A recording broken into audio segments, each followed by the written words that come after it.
വിട്ട് ഒന്ന് രാജ്യത്തേക്ക് പോകാം. അതിനിർണായകമായ തിരഞ്ഞെടുപ്പാണ്. നമ്മൾ നേരെ പോകുന്നത് ബീഹാറിലേക്കാണ്.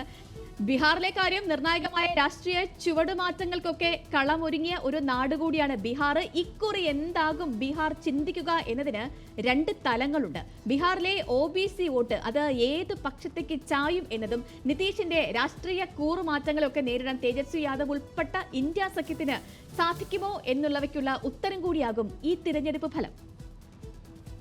देश में जब भी बदलाव आता है वो बिहार में तूफान शुरू होता है. मर जाना कबूल है, उनके साथ जाना हमको कभी कबूल नहीं है, ये अच्छी तरह जान लीजिए. हमें उम्मीद है कि नीतीश जी NDA में नहीं जाएंगे, नीतीश जी इंडिया गठबंधन को मजबूत करेंगे. आप लोगों के लिए भाजपा के दरवाजे हमेशा के लिए बंद हो चुके हैं. मैं नीतीश कुमार सत्यनिष्ठा से ज्ञान करता हूं.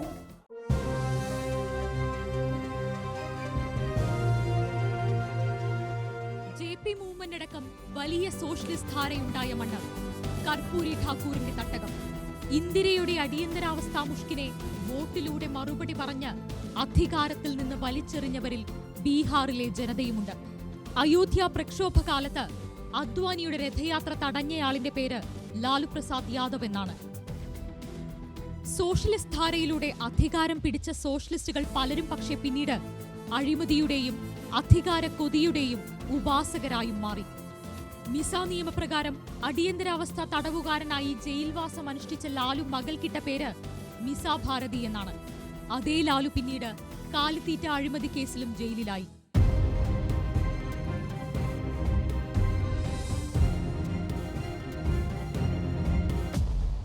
(2005, 2010) തെരഞ്ഞെടുപ്പുകൾ ഒഴിച്ചാൽ 4 ദശകമായി RJD ആയിരുന്നു വലിയ കക്ഷി. പിന്നീട് നിതീഷ് കുമാർ യുഗം. 1995 മുഖ്യമന്ത്രിയായ ലാലു 1997 കാലിത്തീറ്റ കേസിൽ പ്രതിയായി സ്ഥാനമൊഴിഞ്ഞു. ഭാര്യ റാബ്രി ദേവി മുഖ്യമന്ത്രി. പിന്നീട് 2000 നിയമസഭാ തെരഞ്ഞെടുപ്പിൽ 159 സീറ്റുമായി RJD ഏറ്റവും വലിയ ഒറ്റകക്ഷിയായി. പക്ഷേ നിതീഷിന്റെ സമതാ പാർട്ടി BJPയെ കൂട്ടുപിടിച്ച് അധികാരത്തിലെത്തി. കേവല ഭൂരിപക്ഷമായ 163 സീറ്റ് തികയ്ക്കാൻ കഴിയാതെ വന്നതോടെ 7 ദിവസത്തിനുള്ളിൽ നിതീഷ് കുമാർ സ്ഥാനമൊഴിഞ്ഞു. പിന്നെയും റാബ്രി മുഖ്യമന്ത്രി.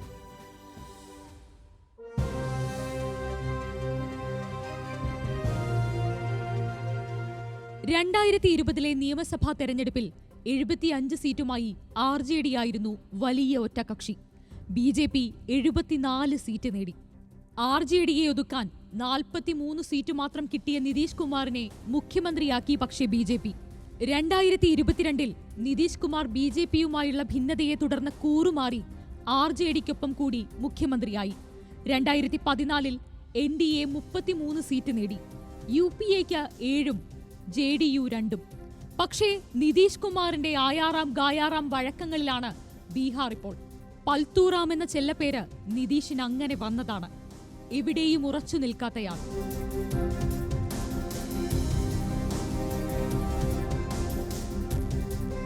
भाई हम बीच में इधर उधर हो गए थे, लेकिन अब हम फिर आ गए.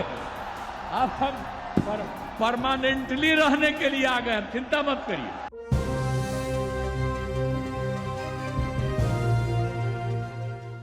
OBC ദളിത് വോട്ടുകളിൽ നല്ല സ്വാധീനമുണ്ടായിരുന്ന ലാലുവിനെ വെല്ലാൻ നിതീഷിന് ഇപ്പോൾ കഴിയുന്നുണ്ട്. കർപ്പൂരി ഠാക്കൂറിന് ലഭിച്ച ഭാരത് രത്ന ഇതോടൊപ്പം ചേർത്ത് വായിക്കുക. BJPക്ക് OBC വോട്ടും നിതീഷിന് മുസ്ലിം വോട്ടും സ്വാധീനിക്കാനാകുന്നുണ്ട്. ജാതി സെൻസസ് രാഷ്ട്രീയ ആയുധമായ ഈ തെരഞ്ഞെടുപ്പിൽ അത് വോട്ടിൽ പ്രതിഫലിക്കുമോ എന്നാണ് രാഷ്ട്രീയ നിരീക്ഷകർ ഉറ്റുനോക്കുന്നത്.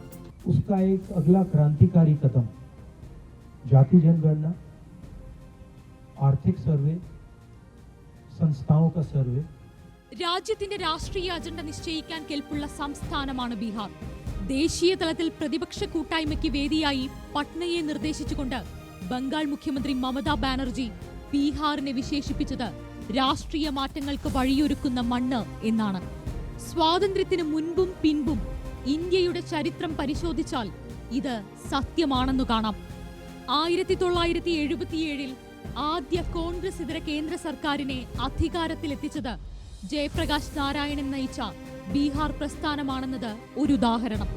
അധികാരത്തിൽ ഒരു ദശാബ്ദക്കാലം പൂർത്തിയാക്കിയ NDAയുടെ അശ്വമേധത്തിന് തടയിടുന്ന മഹാസഖ്യ രാഷ്ട്രീയത്തിന്റെ നാന്ദിയും ബീഹാറിൽ നിന്നാണ്. നിതീഷ് കുമാർ വീണ്ടും NDAയിലേക്ക് കൂറുമാറിയെങ്കിലും ഇന്ത്യ സഖ്യമെന്ന മഹാഗഡ്ബന്ധന് ബീഹാറിൽ പാകിയ അടിത്തറ കരുത്തുറ്റത് തന്നെ. ചരിത്രം ആവർത്തിക്കുമെങ്കിൽ പുതിയൊരു അധ്യായത്തിന്റെ തുടക്കവും ഈ മണ്ണിൽ നിന്നായിരിക്കും. Election desk, news Malayalam.